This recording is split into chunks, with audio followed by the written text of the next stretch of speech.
Hey everybody, and welcome to episode 17 of the Stitching Between Pages podcast. I'm Robin, and you can find me on Ravelry as HalfPast92 and on both Twitter and Instagram as Medievalisting. I'm filming in a different location today, and I will explain why in a minute, but in case anybody doubted that I had two cats, that's Vivi Grace. Some of you might have seen, I think I've put one picture of her on Instagram because she doesn't hold still for pictures. She's always moving. I'm like, hold still, you look so cute right now, and then she moves.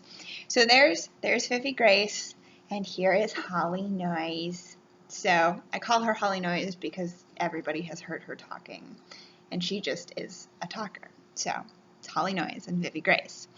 Anyways, so I'm filming in this location instead of at my desk, which is behind me. I don't know if I'm not very good at sort of visualizing space if I've only seen it from, in a flat video.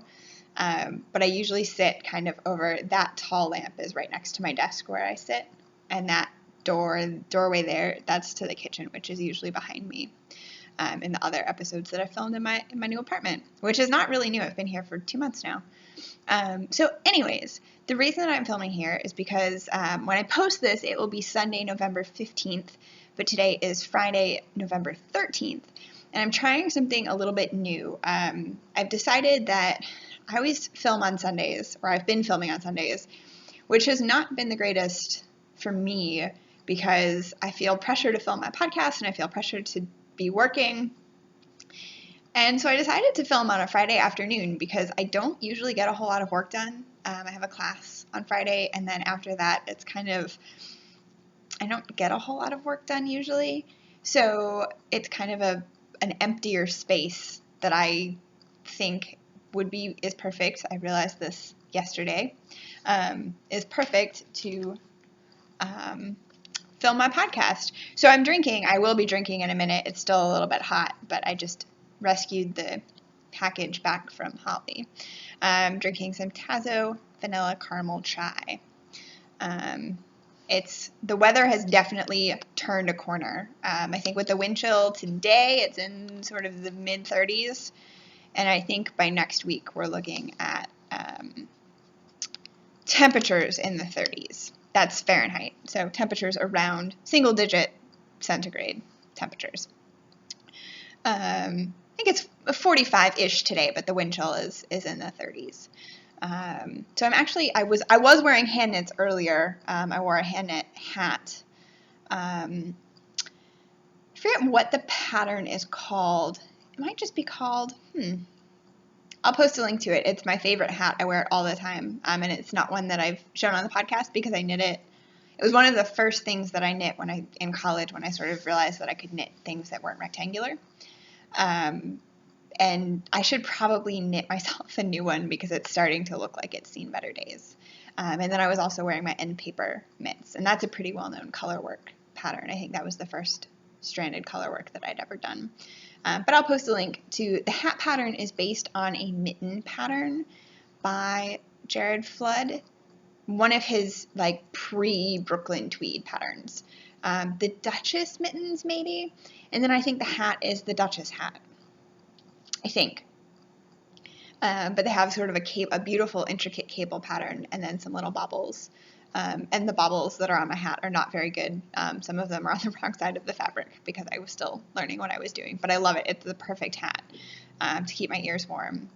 And so I don't know what my hair is doing either because of all of this. But anyways, that was a very long digression to say that I'm filming a little bit earlier in the week than I usually would. And that's why I'm filming where I'm sitting because the windows are directly in front of me. So I feel like I'm getting a little bit better light than I would sitting at my desk.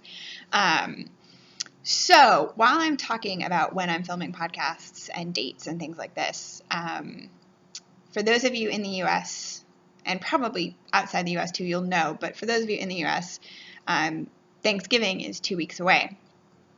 And so I will be traveling to spend the time with my family. And I have not yet decided how I'm going to approach that from the podcasting perspective because I'm not going to film a podcast while I'm able to spend the time with my family. And I'm also coming up on the end of, final paper time and things like that. So this is this very busy time, and I haven't decided yet. I don't really want to skip it and just film in a month, because that doesn't seem right to me. And I'm worried that if I get off track, then it's easier to get off track again. And I really do want to keep this going strong. So I might film very early, but then I'm worried that I'm not going to have much to show you. So, because as you'll see today, I don't have a whole lot to show you. It's been really busy. So here we are. But yeah, I haven't decided how I'm going to accommodate the Thanksgiving holiday.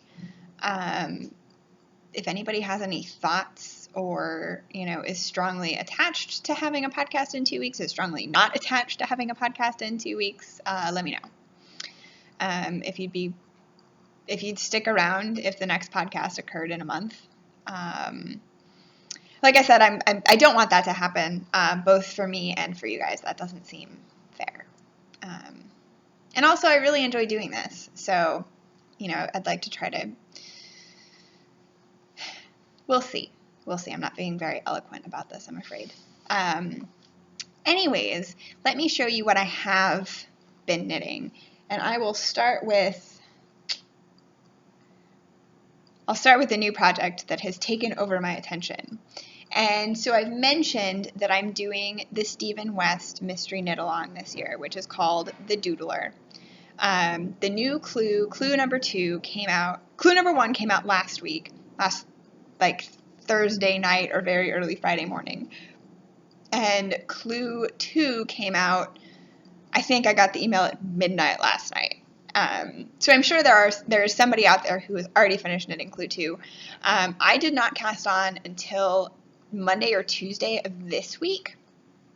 So I've only been working on it for a couple of days, and I've been very busy. So I've only, I've had like an hour a day or whatever to work on it.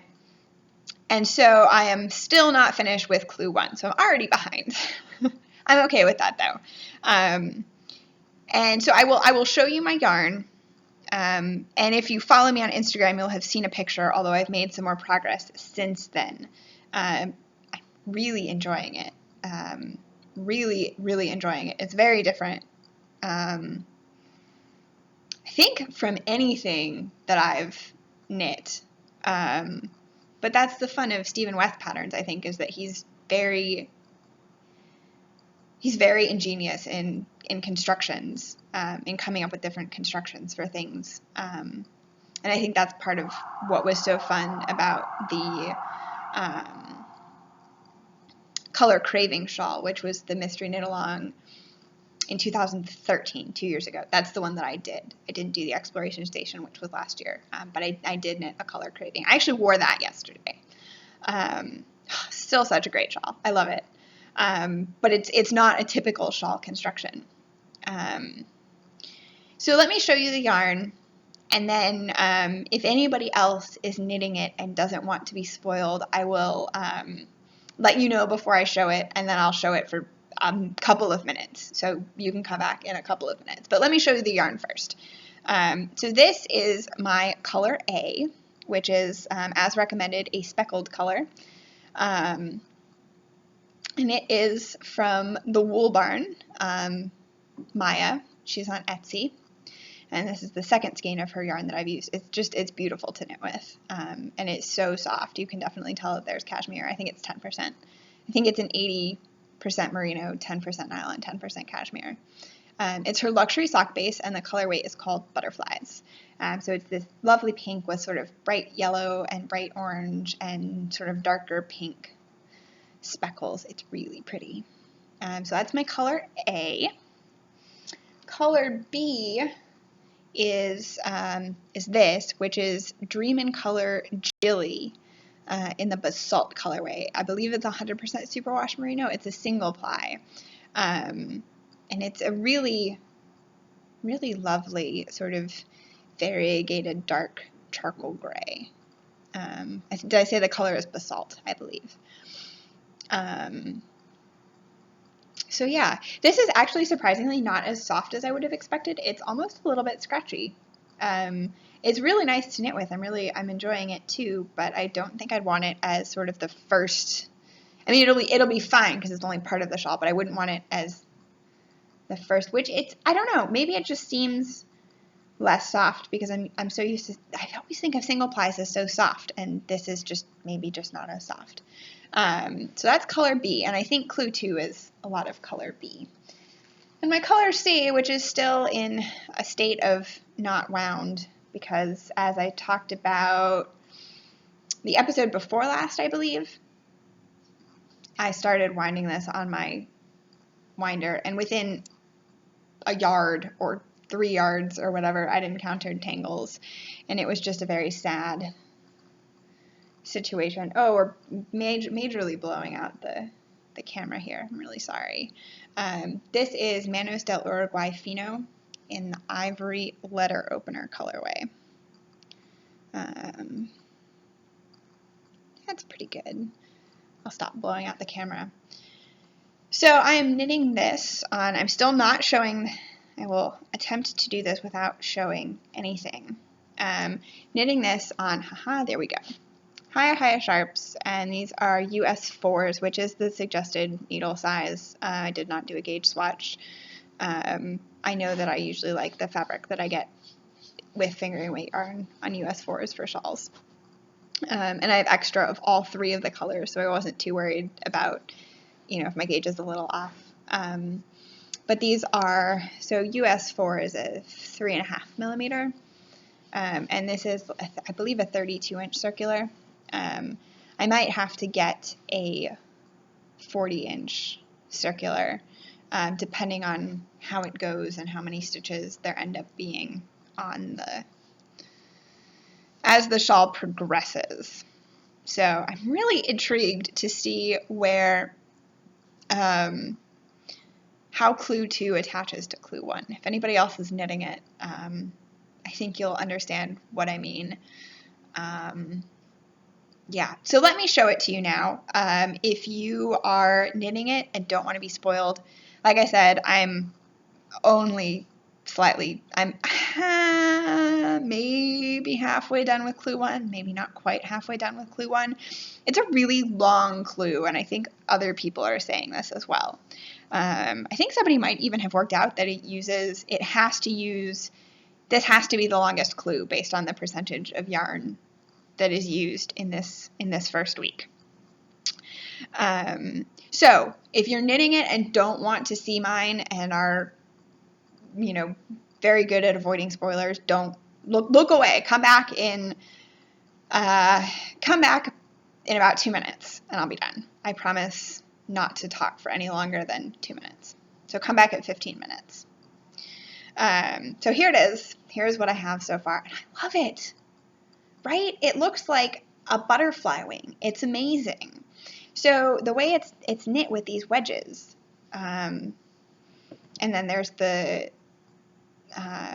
stripes of color B. So far, I think this clue uses most of color A, and it's this lovely I-cord edging.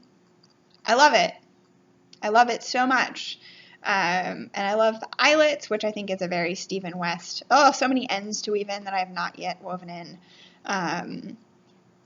But I think the eyelets and the stripes are very Stephen West to me, and the garter stitch is obviously very, very Stephen West. But oh, look, I love it. It's so pretty. And I love the way the speckles are knitting up, and I love the contrast. I was trying to decide between this as color B and this as color B. And I think this would have worked. I think there would have been enough contrast, but I'm really glad that I went for the darker gray. I think color C comes in later in the pattern, and I think that will work really well. But yeah, I love it. I love the way it looks. So the wedges keep growing this way. So yeah, I'm really, really, really enjoying this. And it's garter stitch, and it's after a couple wedges, it's very predictable. And it's a lot of fun to knit. So, trying to fill up the last 10 seconds so that if people disappeared and want to come back, they didn't miss anything. So I am done showing that shawl now. If you went away and you came back, I'm done. So that is what I've been working on mostly for the past couple of nights. Sorry, Holly is attacking me and my yarn. So that is one thing, and it's been a lot of fun to look at the tag on Insta. I don't go into tags that much. I follow the people I follow, and that's what I do on Instagram. But for this, I've gone into the tag and seen other people's color combinations and how it's coming along, and it's been so much fun. It's been a year and a half since I last participated in a mystery knit along, so it's been really fun to be back in that, even if I am already behind. So the other thing that I have put a little bit of a dent in over the past couple of weeks, and really not as much as I didn't do a whole lot of knitting, unfortunately. But this is in my really charming little bag from Jibby Russo's that I showed off last week that my friend Celine sent me with its woodland friends on it. So I have put a bit of a dent into my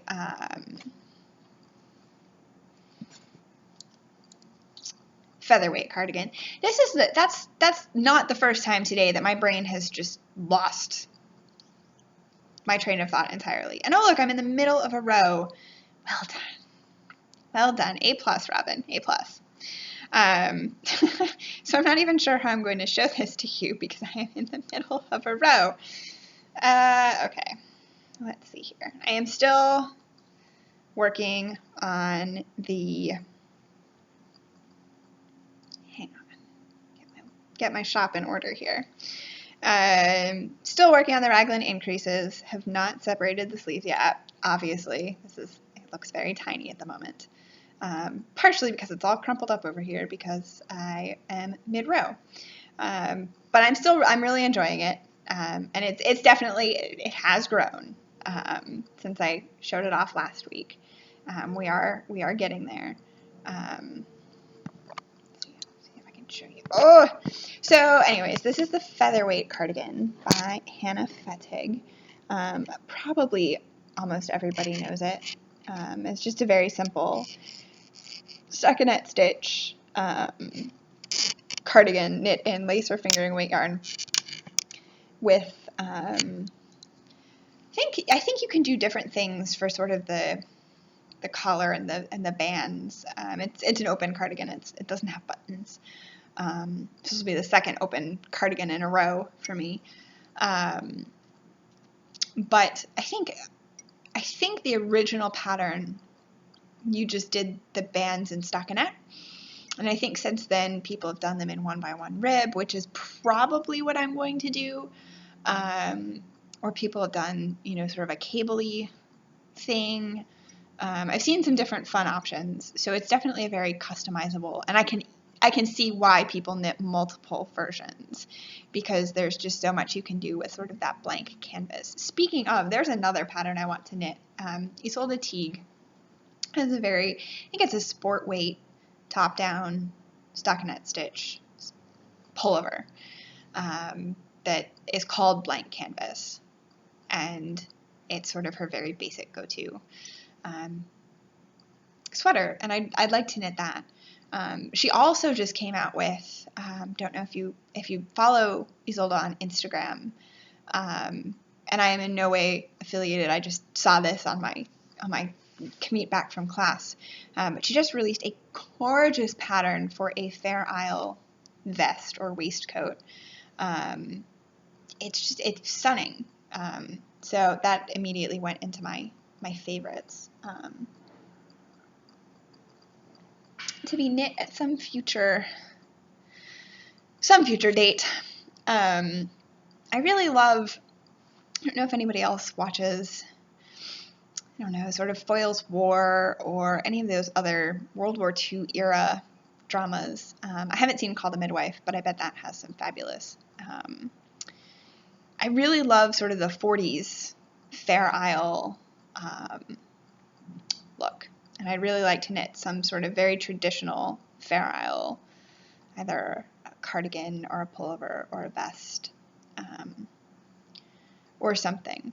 But anyways, back to my featherweight, which I am knitting out of Knit Picks Knit Picks Cloud, Knit Picks Alpaca Cloud. I think it's Knit Picks Cloud. Hang on, I might have the label. I do. Alpaca Cloud, Knit Picks Alpaca Cloud in the Beth colorway. So it's 100% baby alpaca, 440 yards in a 50 gram skein. And I have 3 skeins. I'm not sure yet if I'm going to need to dip into the third one or not. I'm knitting the smallest size because I think I explained this last week. My gauge was a little bit off. It's a little bit big, a little bit loose. And so I think knitting the smallest size will sort of split the difference. So that is that. I'm definitely hoping to continue making a dent in this. Might be my travel knitting for when I am traveling over Thanksgiving weekend, since it's stockinette. It's predictable, and it's not. I don't need a pattern or anything. And I'm not currently knitting any socks, which I need to remedy. I need to cast on some socks and get those back on my needles, since I finished the stripy rainbow socks for last podcast. I have not cast on any new socks, partially because I'm not sure which yarn to cast on socks with. I have 3 or 4 very good options, and none of those, I can't decide which ones I want to knit first. So that is that. And then, as you can see, my blanket, I just put it on the sofa behind me so that there was something else to look at back there.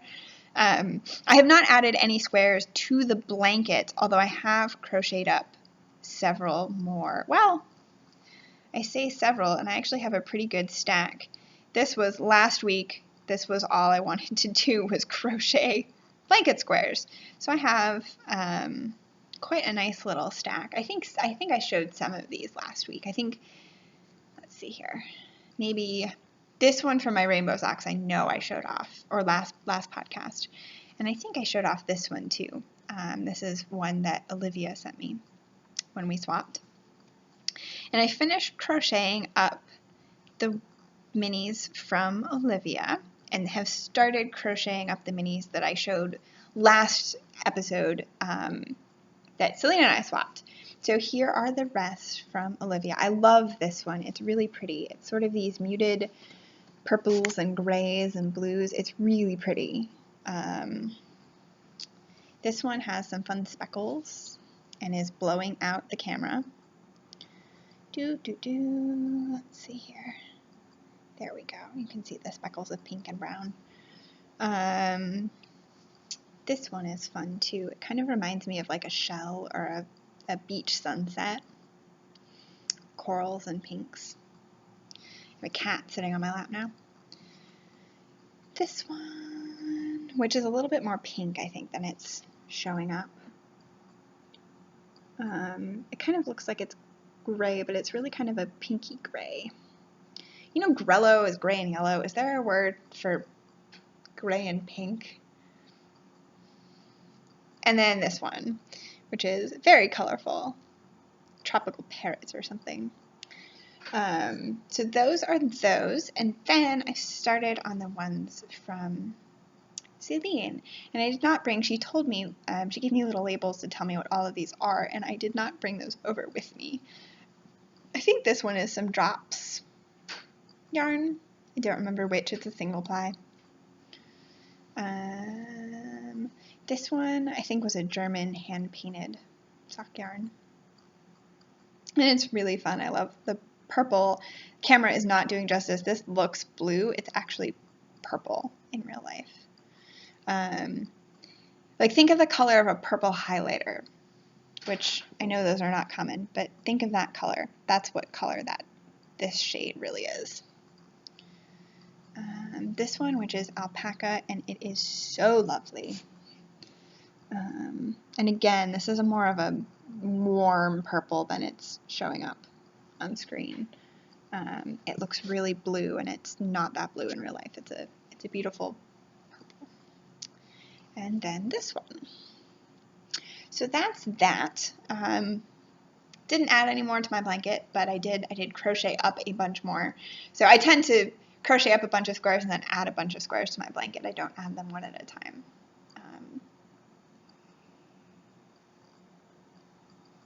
And that is it for works in progress this week. I think this might actually really be a short episode.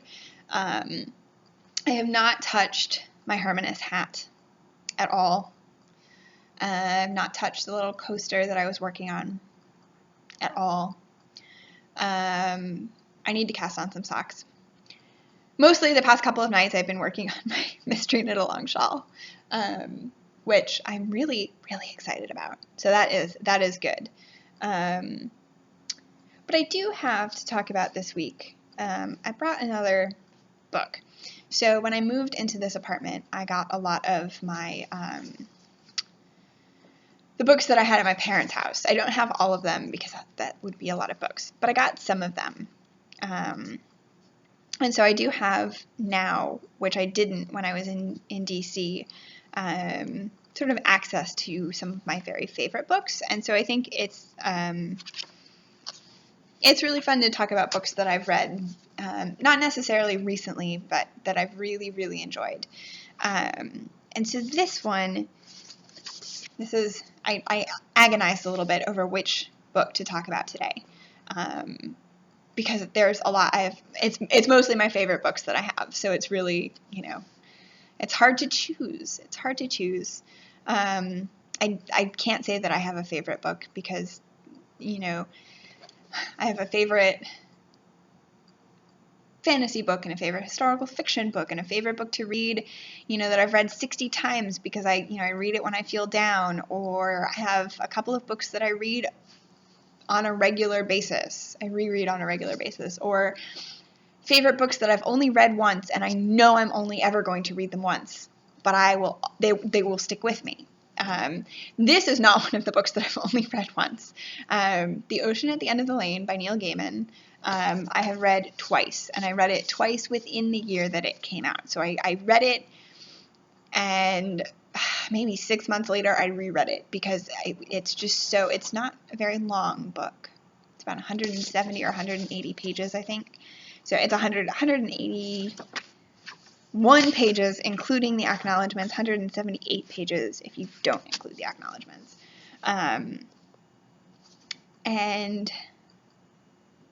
This is lovely. So early praise for The Ocean at the End of the Lane on the back. Some books you read, some books you enjoy, but some books, like this one, just swallow you up, heart and soul. That's Joanne Harris, author of Peaches for Father Francis. Not heard of her, and I've not heard of her book. But I think that's a very accurate description. So The Ocean at the End of the Lane is about this little boy. I don't think he's named. But he's grown up, so he's, at the start of the book, he's a man, sort of middle-aged. Goes back to his hometown and decides to go visit this house at the end of the lane that he grew up on. And he's kind of sucked back into his memories of his childhood, and I think he's about 7 when most of the events of this book take place. And it's kind of about loneliness as a child.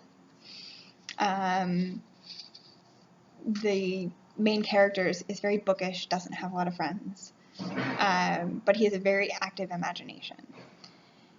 But it's also about imagination and about memory and how we remember things and how we trust what we remember, and how children have experiences that are just as, you can't just, a lot of the adults in the part of the book that's written when he's a child sort of dismiss, oh, you're a child, you're just a child, you're overactive imagination. And everything that happens to him is very, very real for him. and for the reader. So I will read you the blurb. Sussex, England. A middle-aged man returns to his childhood home to attend a funeral. Although the house he lived in is long gone, he is drawn to the farm at the end of the road where, when he was 7, he encountered a most remarkable girl, Letty Hempstock, and her mother and grandmother. He hasn't thought of Letty in decades, and yet as he sits by the pond, a pond that she'd claimed was an ocean, behind the ramshackle old farmhouse, the unremembered past comes flooding back. And it is a past too strange, too frightening, too dangerous to have happened to anyone, let alone a small boy. 40 years earlier, a man committed suicide in a stolen car at this farm at the end of the road. Like a fuse on a firework, his death lit a touch paper and resonated in unimaginable ways. The darkness was unleashed, something scary and thoroughly incomprehensible to a little boy. And Letty, magical, comforting, wise beyond her years, promised to protect him no matter what. Groundbreaking work from a master, The Ocean at the End of the Lane is told with a rare understanding of all that makes us human and shows the power of stories to reveal and shelter us from the darkness inside and out. It is a stirring, terrifying, and elegiac fable, as delicate as a butterfly's wing and as menacing as a knife in the dark, which I think is a perfect encapsulation. For 170 pages, there is so much going on, and I'm eager to reread. Someday, I think I've read, 600 or 700 pages this week. I will reread this. I had the distinct pleasure of seeing Neil Gaiman give a talk and do a reading the day this came out, and so I have it signed. So it's one of my treasures. Do any of you all have books that are signed by the authors? What books do you have signed by authors? What books do you want signed by their authors? One of my favorite things to do is to go into used bookstores, and if I look at a book, it's so much fun to see if people have written anything in it. I once actually bought a book purely because of the things that somebody had written in it. Maybe I almost thought about showing it on the podcast today. It's actually one of my least favorite books, and I know there are people out there who love it. A Separate Piece by John Knowles. And I won't talk about why I don't like it, but suffice it to say that I really don't like it. But I didn't read it in school, but I think many people read it in school. And so the edition that I bought at a used book sale for like $1, this was not a big outlay of money. But this schoolboy, Peter Green, I think, Peter something, very common last name, had written his name, "This is Peter Green," all over the book. The top, the front pages, the bottom, the spine, inside both covers, on like a bunch of pages. And then there's a series of pages where he's drawn sort of a flip book, but it's very simple. It's just a little dot that goes up and down. You could tell he was so bored of this book. It was really, really entertaining. But that's a digression. It's fun to see, to Amanda on her 7th birthday, love Mom and Dad. How did that end up at a used bookstore? I'm pretty sure that I still own all of the books that my parents ever gave me with, birthday and Christmas inscriptions. But books signed by authors are also really fun. So yeah, if any of you guys have books that you've had signed by the author, or have found signed by the author, let us know, because that's really fun. I think it says a lot about people, which authors they are willing to, sort of wait in line to get them to sign books. Besides, Neil Gaiman signed this and my copy of American Gods, which is another fabulous novel. If you have not read it, you should read it. I think Starz is turning it into a TV series. I'm pretty sure that is actually happening. It's moved beyond the potential hearsay into actual. I don't think they've started filming it yet, but I think it's coming to fruition. I have a book signed by Margaret Atwood, and I have a book signed by Tamara Pierce, who is a young adult author. One of my favorite. I've been reading her books, and those are books that I return to again and again. I've been reading her books since I was 8, maybe 9, 3rd or 4th grade. And I still, every now and again, will come back and read them again, because there's still so much there. She wrote the Alana Quartet about this girl who disguises herself as a boy so that she can go become a knight. Takes the place of her twin brother, basically. She writes fantasy novels. So I guess that says something. I have a lot of signed fantasy novels. But yeah, so this is my recommendation for the week. If you haven't read anything by Neil Gaiman, this would be a good place to start. Because I think it gives you a lot of what's really great about his writing and sort of his respect for children. He's also written several children's books. He wrote Coraline, which was made into a movie, and others. But also his sort of, this is a simple book in some ways, but in other ways it's really not. It's very, very profound and complex. It seems simple. He uses simple language because he is writing from, in first person from a child's perspective. I highly, highly recommend The Ocean at the End of the Lane. And if you enjoy this, American Gods is a great next place to go. And Neil Gaiman short stories. I really enjoyed Fragile Things. I think that's my favorite collection of his. He recently published a collection called Trigger Warning, collection of short stories. So, lots of Vivi Grace in this episode. I do actually have 2 cats. Holly is sitting on my lap. I think she's happy I'm not sitting on the chair, so she can the desk chair, so she can just sit down at her leisure. They like it when I sit on the sofa and do work because it's easy for them to come and say hello to me.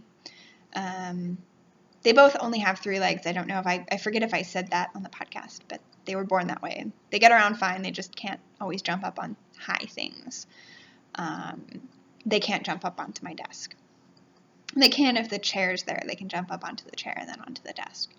But they can't jump straight up onto the desk. Which is good for me, except then Holly sits on the floor and meows piteously at me until I pick her up and put her on she likes to sit sort of next to my computer and in the light from my desk lamp, where it creates a nice warm spot.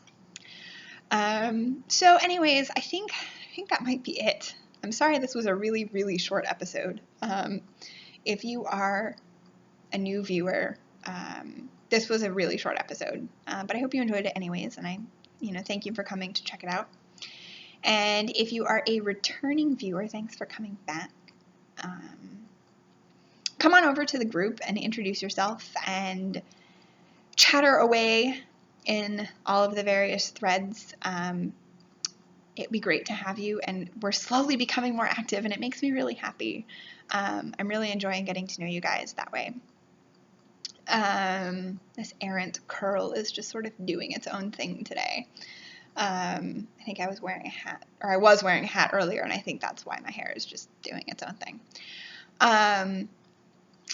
Also, the Blue Cal Post-Christmas Blues knit-along definitely is going to be a thing.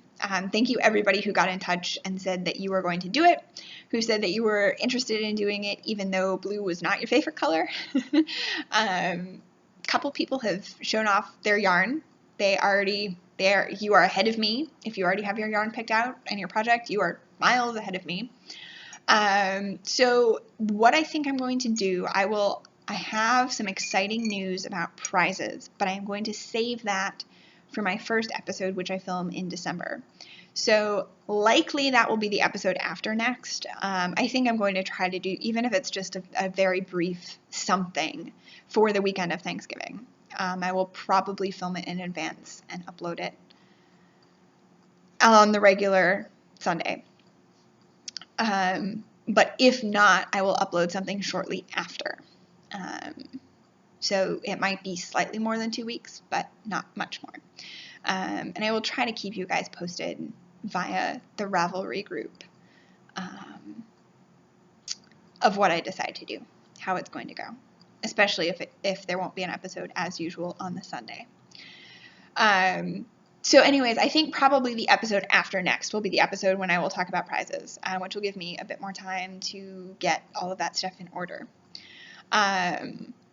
And I will also talk then about how it's going to run, because a lot of people have said that, it'd be great to join in the knit along, but I'm really bad at keeping to a knitting schedule, which is fine. I am also really bad at keeping to a knitting schedule, as we have all seen from my Stephen West mystery knit along, on which I am already behind after a week. So it will be a very low stress, low pressure knit along, especially because it is post-Christmas and we should all knit something nice and relaxing and pleasant for ourselves. I love the holiday season, but we all know that the holiday season can sometimes get stressful. So this knit along will be all about, doing something nice and relaxing and at your own pace. And I will figure out a way, I'm still thinking about it, but a good way to recognize or give everybody a chance at winning a prize who has participated in some way, whether or not you finish what it is that you're knitting. So I will probably also post a chatter thread in December, so you can show off yarn or talk about patterns or talk about yarn choices. But I think the one thing I think I'm going to be kind of, I don't want to say firm about, but please wait to cast on your projects until January 1st. That will be the official start date of the knit along, New Year's Day 2016. So you won't have to finish, but you will have to have started on or after January 1st. And the idea is to knit something with blue yarn, or primarily blue yarn, to keep with the theme of post-Christmas blues. Anything larger than a blanket square. You need to use more than a mini skein of yarn for whatever your project is. But mittens, hats, gloves, scarves, shawls, cowls, socks, sweaters, baby clothes, household goods. I don't know. People like to knit pillow cushions or things. I don't know. That would all be fair game. If you knit an entire blanket out of blue, that would totally count. I would be amazed. And it will probably be a 2-month knit along. It'll probably be January and February. So, yeah, so I think that is really it for this episode. Thanks again for coming over and watching. Come on over to Ravelry and let me know what books you have that are signed, or if you don't have any signed books, what you would like to have signed. And I think that's all. I don't think I have anything else. I feel kind of odd that this is only a 40-ish minute episode, but that's what I got. So hopefully I will see you guys in roughly 2 weeks. Happy knitting and have a good one. All right. Bye.